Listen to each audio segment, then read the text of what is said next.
Hey everybody, in this episode of Obsessed Ownership, I'm going to talk about the engine bay. Now this is where I geek out the most and probably definitely spend the most amount of time when I detail a vehicle to the level that I want it to be at.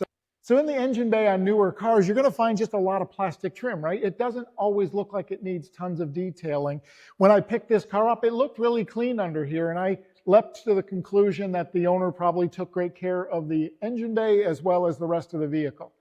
I think in hindsight, it turns out the dealership just pressure washed the hell out of it. The reason I say that is before I even got home, the 30-mile drive from the dealership, it picked up a misfire.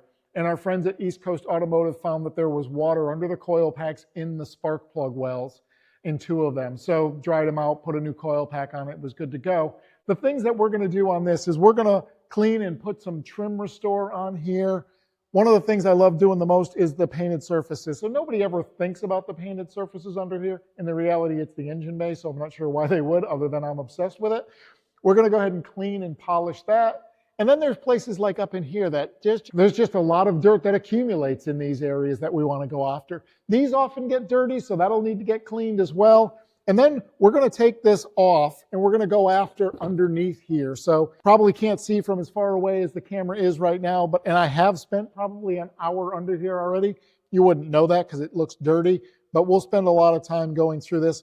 We're just going to go after it with a detailed brush and some degreaser to clean underneath here. We want to be cautious because there's a lot of electronics underneath here, so we're not going to soak it, we're not going to pressure wash it, we're just going to do a fine detail underneath there. So after we finish that up, we'll put trim restore on the full underneath of the vehicle and make everything look awesome underneath the hood.